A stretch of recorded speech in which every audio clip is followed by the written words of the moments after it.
お菓子は、ブラのカップとサイズは、靴のサイズは、いつも買ってる飲み物は。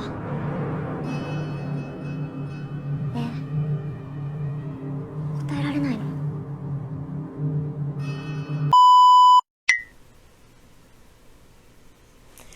It is officially the spooky season. It is October 1st. My spooky season started September 1st, but you know, for everybody, it is now officially spooky season. There's no ifs, ands, or buts about it. So, to kick off the spooky ooky situation, might get spooky ooky. Let me stop. Got you excited? Alright. But to kick off the spooky season, I want to talk about this J-drama that is giving spooky vibes. Okay, it's not that spooky, it's more like a mystery, which gives fall vibes. So I feel like it fits, it ties in, it all makes sense. Anyway, let me stop rambling and let's get into it a little bit. So what happens when a stalker and their victim magically switch bodies? That's what we're gonna figure out today as we dive into the manga adaptation J-drama Boku wa Mari no Naka, or Inside Mari. Now, this came out in 2017, there's 8 episodes, and it's one of those ones that, when I watched it back in the day, I was confused. It was one of those ones that I had to watch a second time to like fully grasp what was going on in the story. And so we're gonna dive into that, and hopefully you won't get confused, because I feel like the way I laid it out is more digestible. So let's get into a little bit of synopsis so we know what we're dealing with here. So, the story kind of revolves around this college dropout named Isseo Komori. Now, Isseo spends his days in his dusty, dark, dingy apartment playing video games.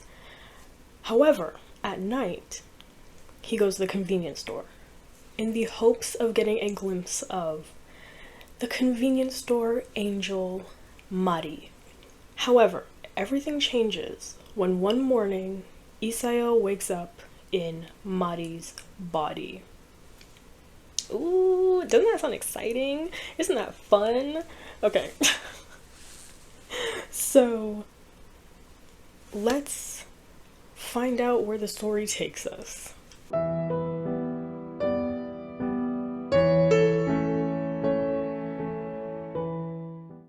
So the story starts with a first-person POV.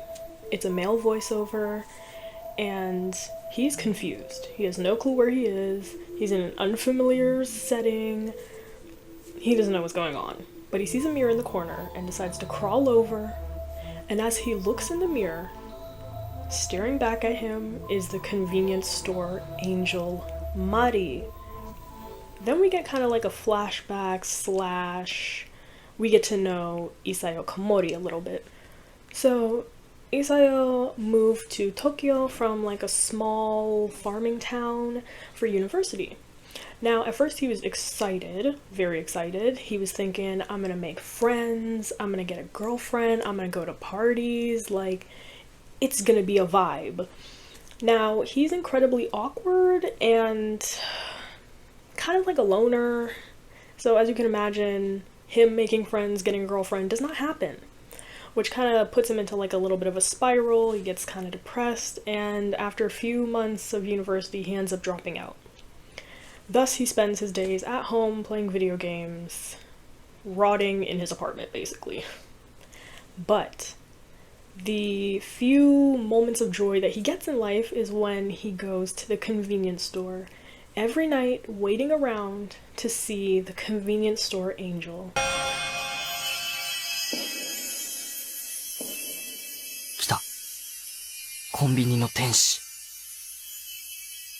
Now, Mari goes there every night and she gets the exact same thing. She gets like a box of chocolates and like a drink or something, which takes literally less than a minute to do. So Isseo cherishes every single moment. But one night, he is so mesmerized by her and he's just, you know, dwelling on the fact that she's pretty, so she probably has so many friends, she's probably popular, she probably has a bunch of family that cares about her, basically everything that he wants, you know? And so he finds himself kind of just following her out of the store, something he's never done before. And so he's trailing behind her, you know, thinking how great her life must be, until he snaps out of it when she stops as they're going through this tunnel. And it's kind of like a hill, and she stops at the top of it. And he's kind of like, oh no. So clearly she's sensing that someone's probably behind her. And as she starts to turn around, the street light kind of obscures his view of her face, and it's like a flash of light. And boom, we're back at the beginning of the show, where he is in her body. And he's like, okay, guess that's how I got into her body.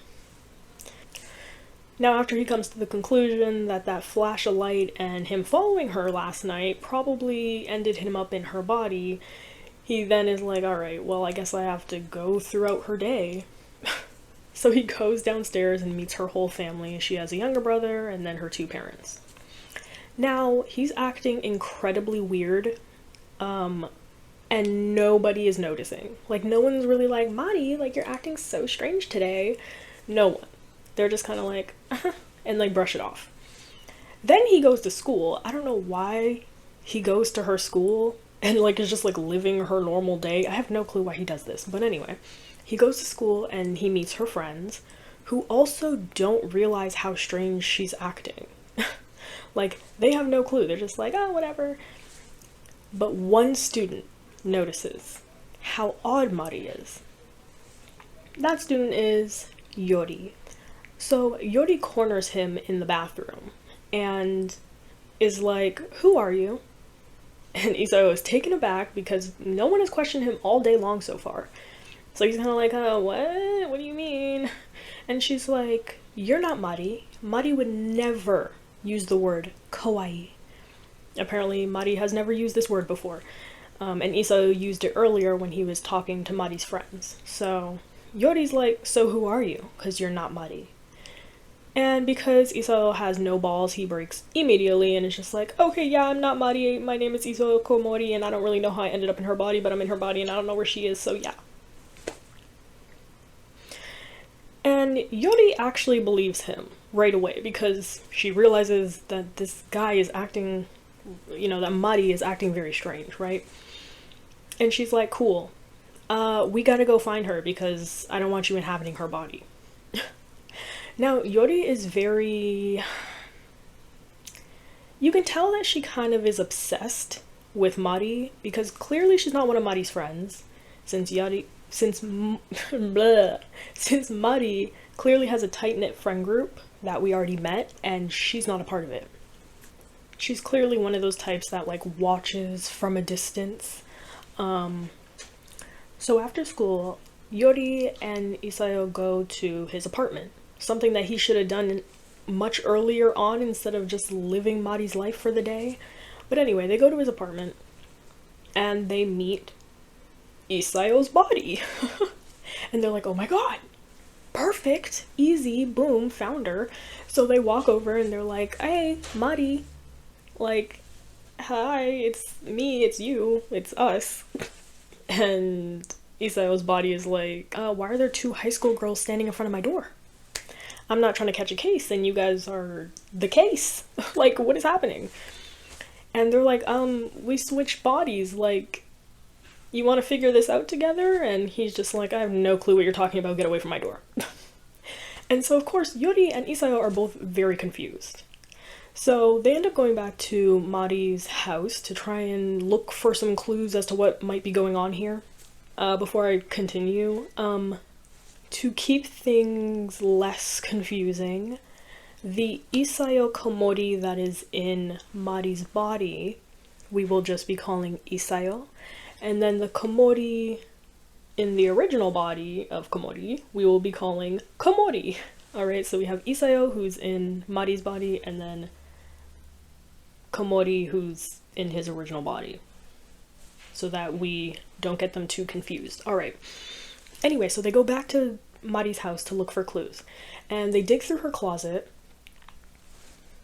And in her closet is a box of receipts from the convenience store. I'm like, girl, why are you keeping all these receipts? Like, you get a box of chocolates and like a drink every time. Are you gonna return them once they're done? Like, what is happening? And the other box is filled with ecce manga. Now, these are mangas that you would typically, I guess, think that a high school girl wouldn't be reading or wouldn't want to read. But Isao recognizes them because he reads those ecce mangas and he gets them from this bookstore. And he's like, hey, like, I recognize these. Like, I get them from this bookstore around the corner or whatever. Thus, Mari visits the same bookstore as Komori, so that's two places that he goes that she also goes. Now, I guess after they like find these clues or whatever, I guess it's late, so Yori ends up sleeping over. And when she thinks that Isao is asleep, she decides to speak to him as if he is still Mari. And that is where we, the audience, get to know a little bit more about Yori and why she seems obsessed with Mari in the first place. So apparently one day she was in the nurse's office at school and she was having a rough day, okay? I guess she was having dark thoughts and she was sad girl vibes, you know? And she thought she was alone in there until she saw Mari. And Mari saw her and decided to kind of comfort her in that moment. And that was like the first time that she felt like seen by anybody, you know? Like she felt like someone finally acknowledged her in the way she wanted to be. So the next day, instead of continuing the search for Mari with Yori, Isao gets invited to go hang out with Mari's friends. And because he has never had friends, he's excited. And he's like, okay, let me go do that instead. Now, they go to like some kind of restaurant or something, and he's kind of surprised when a bunch of guys show up. But one of these guys happens to be like Mari's friend's boyfriend, so it's like, you know, they're all just hanging out together, it's a vibe. Now, he doesn't know what the girls are talking about at all, so he can kind of relate more to the guys because they're talking about this video game that he usually plays, so he starts talking to them instead. And like the guys are all kind of like surprised because girls don't usually play video games, obviously. So they're all impressed. They're like, whoa, you play video games, you know stuff? Like, cool. And this makes Mari's friends kind of jealous, kind of side-eyed her, like, what is going on?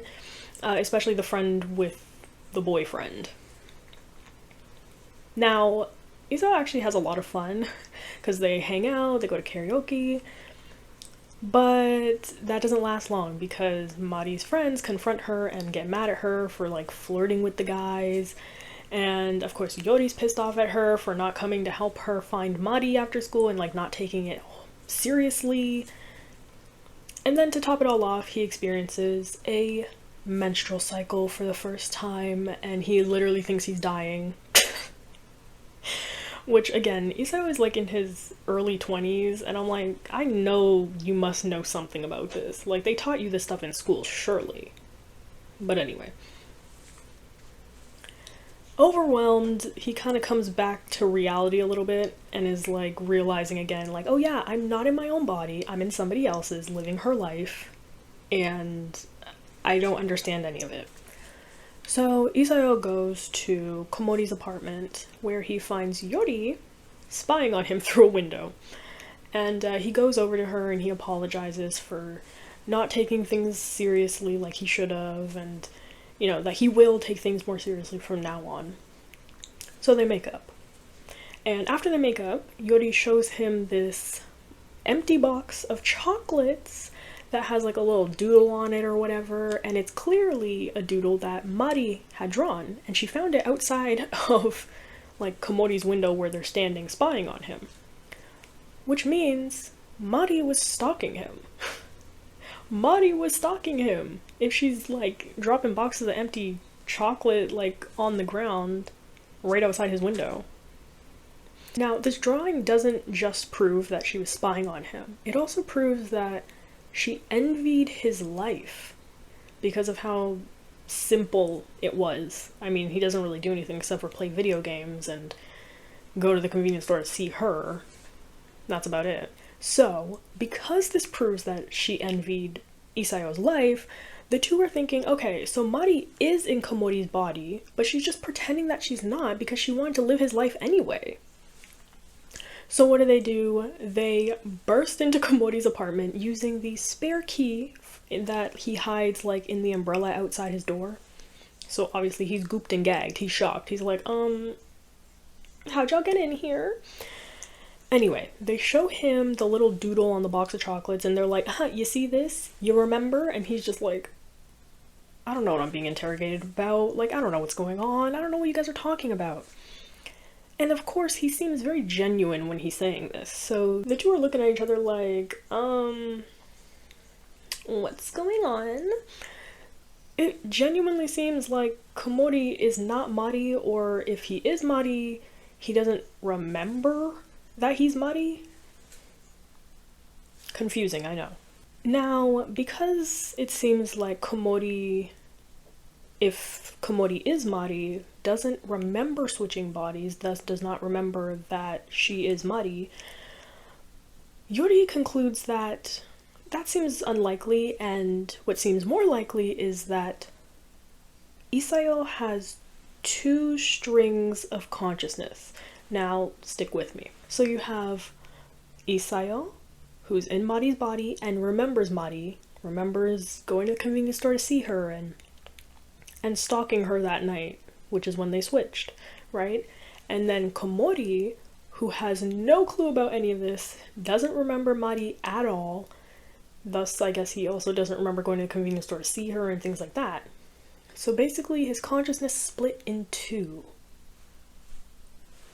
That is what Yuri thinks. So with that theory, they decide that maybe if they recreate the night of the switch, it will jog something in Komori's memory and somehow that will aid in them finding Mari? I don't know how, but yeah. So they go to like the tunnel where it all happened and they recreate the moment, and Komori is just standing there like, I don't know what I'm doing here with these teenage girls. Like, I'm really about to catch a case. And obviously it doesn't jog his memory or whatever. So the girls go home. And Isayo gets home and he's confronted by Mari's parents, who are pissed off. They're like, where have you been? I guess it's super late at night or something. And they're concerned and worried. And this makes Isayo realize, like, nobody understands Mari. Like, no one gets her. Like how I get her. He also doesn't know anything about Mari, but he thinks he does because he's stuck inside her body, and he's just like, nobody gets her but me. And this results in him staring into a mirror as if he's talking to Mari, and he's like, we're on the same level, like, I get her, no one gets her like I do. Okay. And he stares at Mari's body naked in the mirror, which was something that he was very reluctant to do before. Like, whenever he would shower or go to the bathroom or anything, he would always close his eyes. Like, he would just never look at her in that way. He never saw her in a sexual context. He always saw her as like this pure angel, until now. Now he feels like they're one and the same, they're the same person, they're on the same level, so yeah. Now, to break up this beautiful moment that he's having with himself and Mari, his phone rings and he answers, and it's an unknown number, but the caller has like a ominous female voice, and he's kind of like, hello? And the voice says, who are you? Because I am Mari.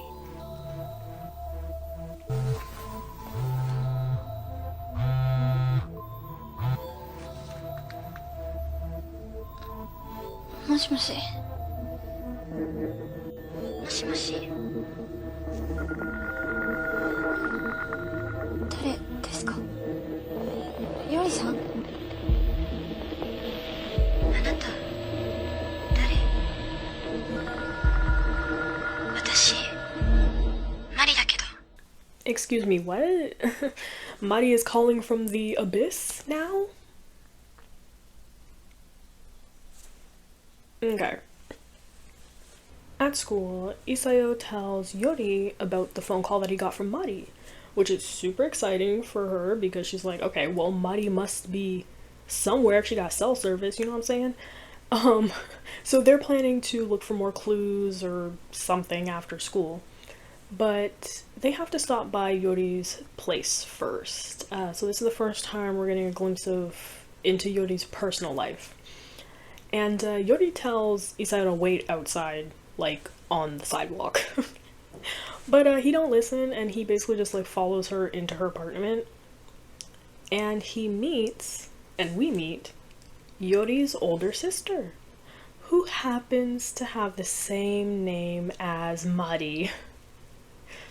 The irony of this. And she's really sweet, she's super kind, she's beautiful, like, but Yori gets really pissed off at Isayo because she didn't want Isayo to meet Mari, her older sister. And so because she's mad, again, they don't go clue hunting. Of course. So instead, Isayo decides to go find Komori and, like, hang out with him. So he goes to Komori's apartment and tells him about the call that he received from Mari last night as well. The call that he received when he was getting spicy with Mari's body. If you know what I mean. If you don't, then that's probably a good thing, and let's move on. But Isayo telling Komori this gets Komori all bricked up. And he excuses himself to go to the bathroom, but after like a minute too long, Isayo peeps what's probably going on and catches him, and instead of reprimanding him and being like, ew, he decides to take over the task for him. I don't know why he does this, because of course this just confuses Komori, because Komori's confused because this girl is helping him and he's helping him out. It's just confusing. I don't know why this happens, but let's move on. The next day, Isayo meets up with Yori and they make up and everything's fine, because that's usually how it happens with these two. And Yori kind of apologizes too, and she kind of just explains that she does not like her sister, and as she put it, her sister is the beloved child. Thus, Yori just kind of fades into the background and she plays that role, which means not letting anybody into her life and not letting herself feel certain emotions and whatnot. And it seems like her older sister being named Mari has maybe a little something to do with the fact that when she met teenage Mari in the nurse's office that day, it kind of made her feel some type of way that she was seen by a girl who's beautiful and also named Mari, just like her older sister, but she was acknowledged by her, and Mari kind of broke down the wall that she keeps up for everybody else. That being said, as Yori is recounting the nurse's office story, Isayo kind of cuts her off and finishes the story. And she's really confused at first. She's like, how do you know that? And he's like, well, I know you thought I was asleep that night when you were talking to me as Mari, but I wasn't asleep and I heard the story. And she's like, yeah, no. Like, I only told a portion of the story that night. How would you know the full thing unless you were there? So Yori is now thinking, she comes to a new conclusion. She's like, oh my god, I think Mari is still in her own body with you in it. Like, you're both occupying her body, it's just you have you have reign of the controls. Now, if that is indeed the case, and Mari has been trapped inside her own body with Isayo, then who called him that night? So Komori ends up going to Mari's house to confess his feelings to Mari. Of course he's doing this because he thinks that there's like a connection between them. Not because they're one and the same, but because of what happened between them the other night. Now, of course Isayo is disgusted by Komori. And is like, ew, like, why would you say that? Like, me and you are the same person. I don't know what you're talking about. Like, you disgust me. Ew. Like, you're a loser. Like, he says a whole bunch of mean things to Komori, and Komori just, like, hides his tail between his legs and runs off after that.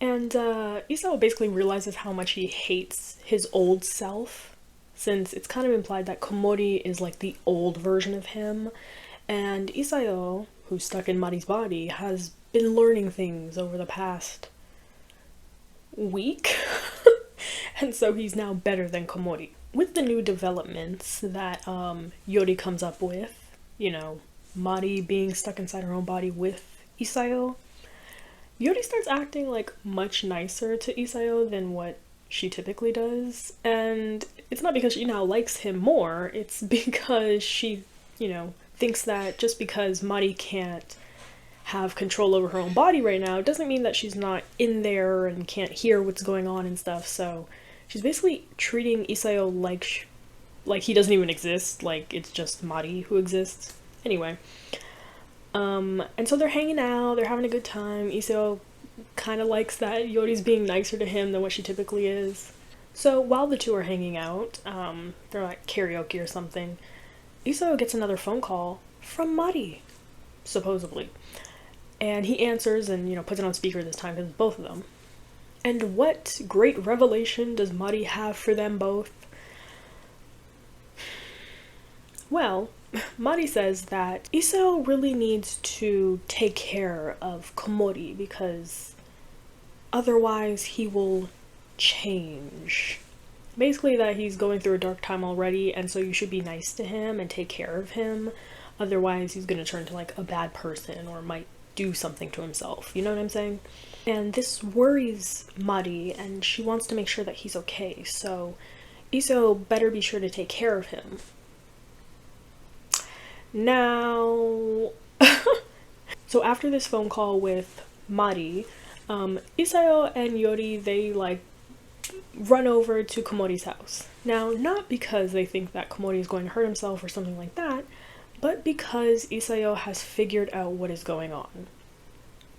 He has figured out that Komori is using some kind of like voice translator app thing to like make it sound like a woman's voice when he calls Isao.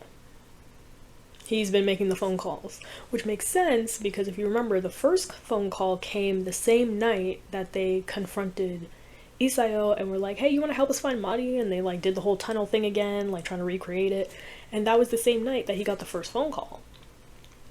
So, and then of course he's getting another phone call right after he rejected Komori's confession. So it's all adding up. And so of course Isao is like, why would you do that? Like, you're not helping the situation, we're trying to find the real Mari and you're just making it more difficult, like why would you do that, blah blah blah.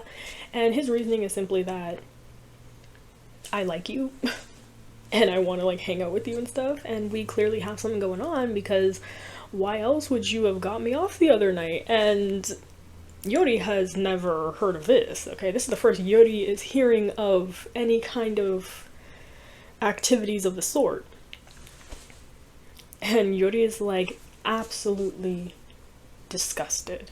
She's like, how dare you use Mari's body in that way for this scumbag nonetheless, and just, you know, she's just, ugh, nasty.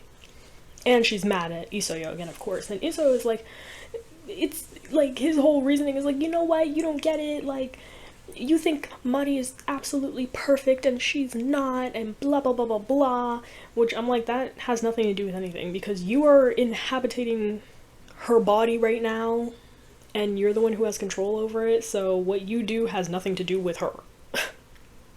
So I don't know what her being perfect or not has to do with what you did the other night, stupid. Anyway, it's also funny because Isao also saw her in the same way that Yori does, where he sees, or he used to see her as like angelic and perfect and whatever, which is why he was so interested in her in the first place. Hypocrite. That being said, in the heat of the moments and like they're fighting, Isao like randomly just kisses Yori, which pisses Yori off and confuses her. So she runs out. And Isao is also very confused as to what he just did in that moment, and he starts to ponder and wonder if it was his impulsive action or if it was Mari's impulsive action.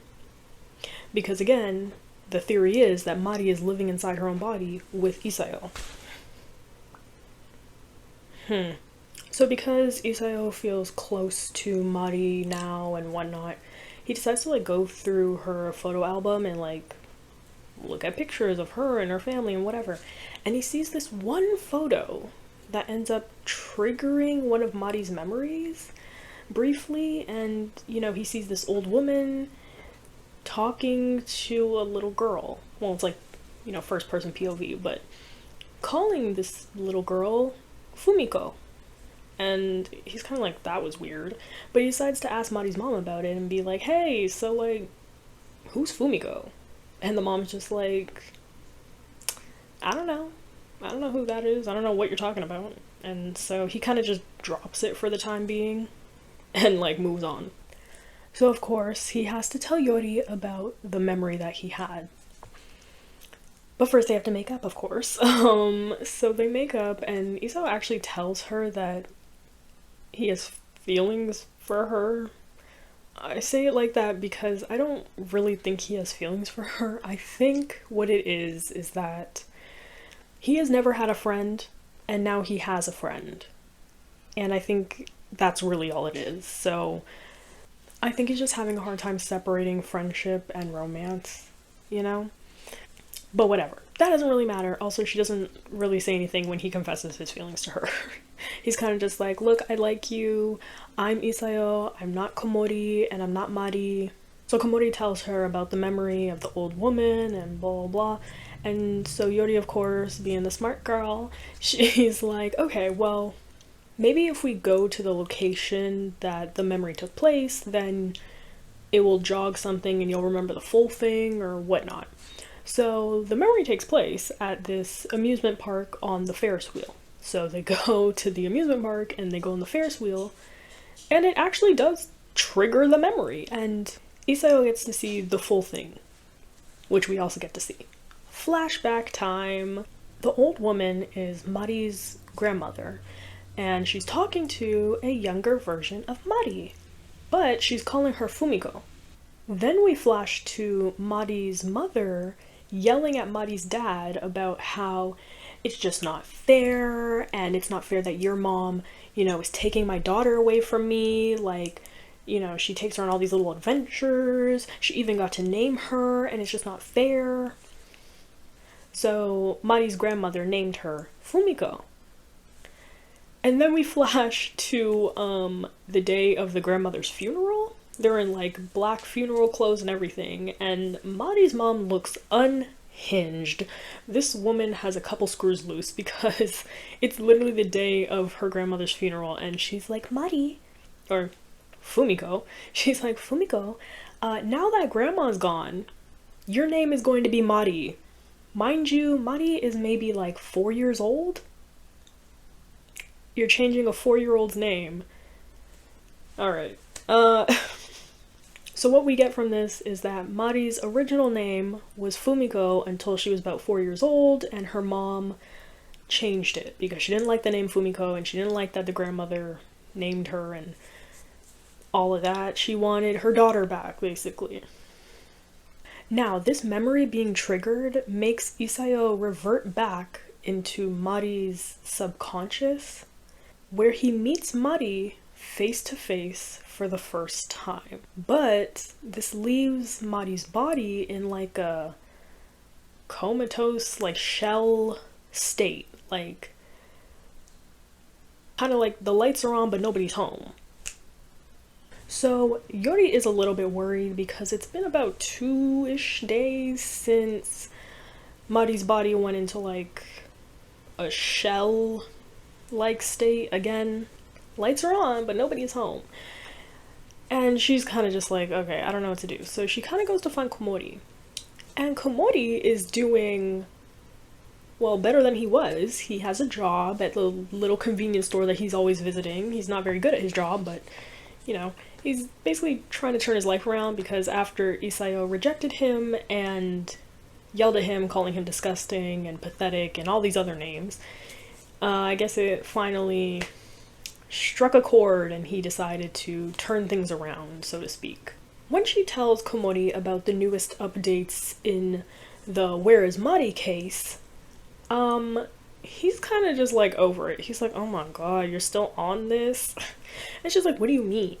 Komori says that he never for a second believed that Isayo, who is trapped in Mari's body, was ever him. That they are not the same person, they were never one and the same, it's absolutely ridiculous. And Yori's kind of just like, what are you talking about? And he's like, think about it, there is not any solid evidence at all that this girl could possibly be me. Because everything that she supposedly knows about me was very easy to figure out because she's been stalking me. Yori gets upset about this, you know, she's kind of just like, oh, whatever, and she kind of runs away, and she's fed up that Mari's body has just been a shell of a person for like 2 days, and she decides to go over to Mari's house and like shake the hell out of her, hoping to get Isayo back. Which is interesting, because she's trying to bring back Isayo, not Mari. Even though this entire time they've been working to get Mari back, but now when she has the option to kind of shake one out or the other, she still chooses to try and bring Isayo back. Now, of course, while she's doing this and shaking the hell out of Mari's body, the mom runs in and is like, what are you even doing? And this just upsets her, and she's like, you don't even know your daughter, you know nothing about her, like, no one sees her, blah, blah, blah, blah, again with this no one sees Mari thing, and I'm just like, oh my god, the teenage angst is a lot. But this little squabble between the mom and Yori snaps Isayo back into Mari's body. So no longer a shell of a person, now Isayo is back in control. So Yori sleeps over. I don't know how she's allowed to sleep over after she pretty much just cussed out the mom, like, I don't know, but she sleeps over. So while they're about to go to bed, it seems like Mari, the real Mari, takes control over her own body for a brief moment to talk to Yori. And she tells Yori that she will be disappearing very soon, and that she's going to let Isayo take over her body forever. I'm like, girl, what? Why? In the morning, Yori tells Isayo that she had talked to Mari last night, like the real Mari, and he's like, that's funny because I had a dream about her, which was probably not a dream and more of like him going back into the subconscious, actually talking to her again. And she told me that I should read my own diary, and they're both like, what? And he doesn't know why she tells him this, because she doesn't say, she just says that he should read his diary. I guess alluding to all the answers are in there somehow. Now, because Yori also talked to Mari last night, and she said that she was going to disappear and stuff, she's like wondering that if Isayo reads the diary, if he will also disappear. Very confusing. So she kind of just doesn't want Isayo to read the diary because she doesn't want him to disappear. And this is when they both acknowledge their friendship, kind of for the first time. Because clearly they both enjoy each other's company, otherwise they wouldn't keep hanging around each other, you know what I'm saying? Like, they're friends. They're friends, and I think they're both finally acknowledging that. Now, Isayo is getting rather curious about this whole diary situation, and thus he decides to go over to Komori's apartment to see if he can get the diary. And when he gets there, he's like, what is going on? There's boxes all over the place. He's like, what is happening? And Komori's like, oh, I'm going back to my hometown. I'm out. He's like, this big city is not for me. I'm going home. And so Isayo's kind of like, oh, okay. That's weird. That's interesting. But Isayo does see the diary sitting in one of the boxes, and he decides to snatch it. So he takes it, he goes home, and he kind of contemplates, you know? He's kind of thinking about looking at it, but then he's kind of like, maybe I shouldn't look at it by myself.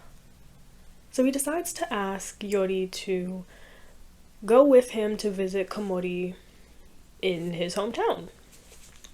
So Yori's like, okay. I guess thought process wise, I guess Isayo's thinking that he'll go to his hometown and read the diary with them all together, you know what I'm saying? But when they get to Komori's hometown, he don't recognize nothing.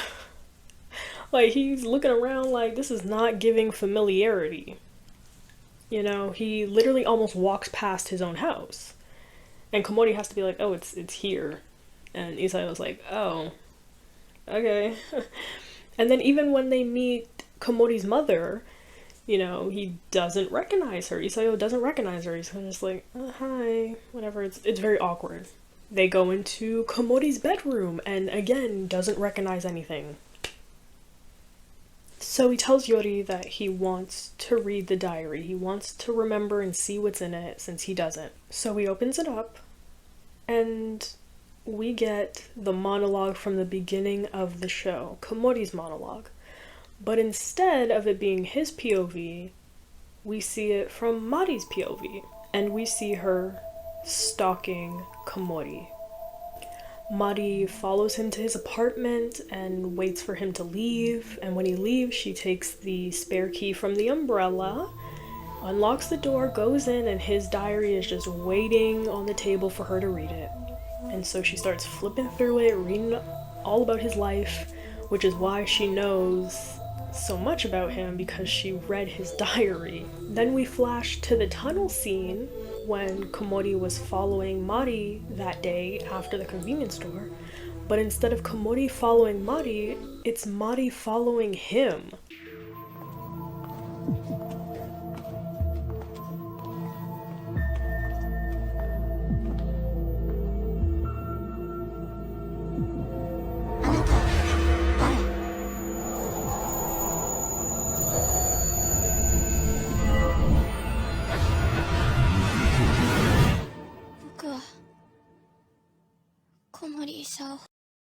Mari has taken on the persona of Komori. This realization, Mari realizing that, you know, she was never Isayo to begin with and that this has all been in her head, it makes her revert back into her subconscious, where she meets Isayo and Fumiko, so the younger version of herself. And she is so confused. She's like, what is going on? I don't know who I am anymore, and just, I'm confused. And Isayo speaks up, and he's like, you don't have to be confused. You don't have to be anybody but yourself. You can just be yourself. And he kind of reassures her that they, meaning him and Fumiko, will always be with her, and she doesn't have to be scared, and she can just be herself, and that's it. With those words of Isayo, she's able to accept the truth, and she comes out of herself, her subconscious, and back into her body, and she turns to Yori and asks her to be her friend, which lets Yori know that Mari understands what has been going on the whole time, and that she was taking on the persona of somebody else. Then we flash to 1 year later. So we see Komori, and he's in his hometown, I guess, and it seems like he's a mechanic. So that's cool, like, you know what I'm saying? Like, he's better, okay? He doesn't seem like he's a scumbag anymore. And then we see the girls. We see that Yori has made more friends instead of just having Mari as her one and only friend. And Mari is also thriving. She seems happy. Her and Yori are still friends themselves. Everything's good. And it's their graduation day. They're out of high school now. They're going into university next year. And as the two are walking home together, they contemplate, like, oh, what's it going to be like next year since they're not going to be going to the same university? And, you know, they're like, are we going to be able to make friends and whatnot? Or are we going to end up like Komori? And then they kind of laugh, like, nah, probably won't happen to us. After that, the two part ways since they live in opposite directions. And as Mari is continuing home, she hears someone call her name. She hears Komori's voice call her name. So she turns around, but nobody is there. Mari-san.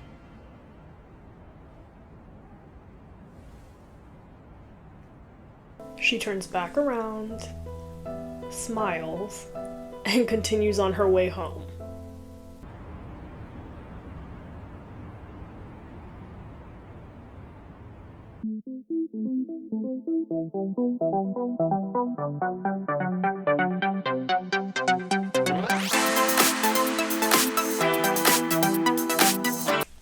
I guess the implication is that Komori and little Fumiko are truly still with her, in her mind.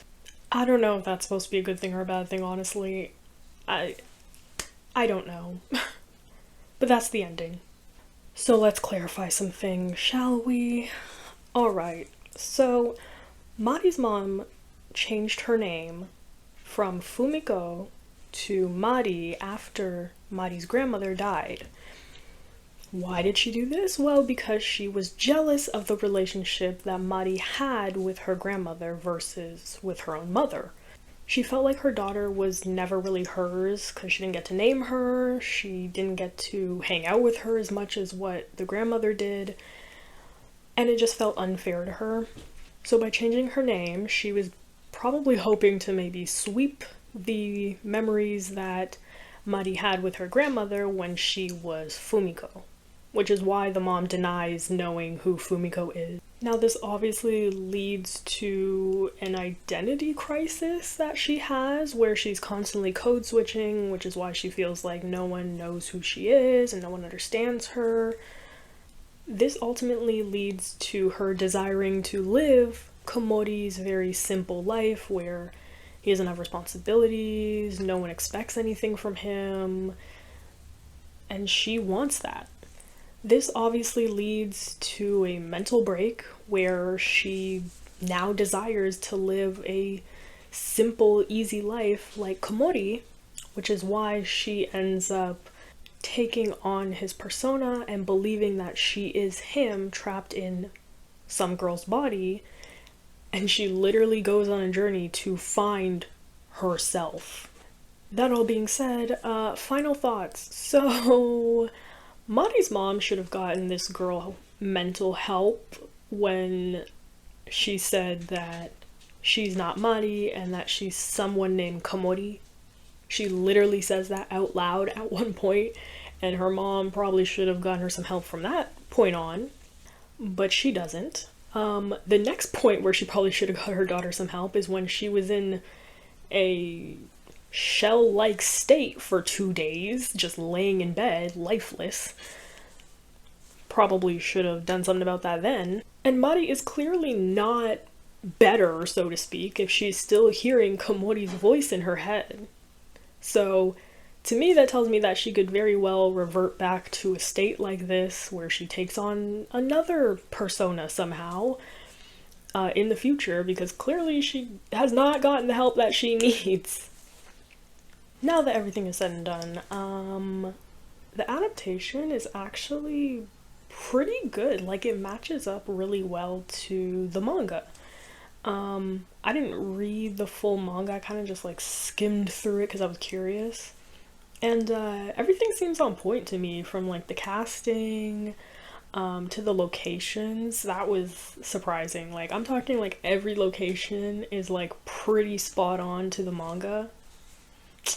So the manga has 9 volumes and 80 chapters, so if you want to read it. I will also say I think the acting was quite good for everybody. Especially, what is his name? Yoshizawa Ryo. This man, I'm used to seeing him play the more like princely type, I guess, like the more heartthrob type, and he was absolutely such a creep in this. He played the character too well. Like, they didn't even really do much, it was just like his acting was really good, because like what, they just put him in some glasses and like a hoodie, but that's all he needed, because that man was acting creepy the whole time.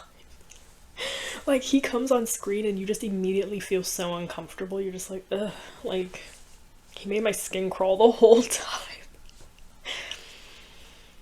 Anyway, Yeah, that's the end of that. We found Mari. Mari was not lost or missing. She was just going through something. So that was fun, going down this little journey, you know. And thanks for watching if you did. Happy spooky season. Spooky, scary skeletons. Yeah. Cool. Okay, cool. Bye.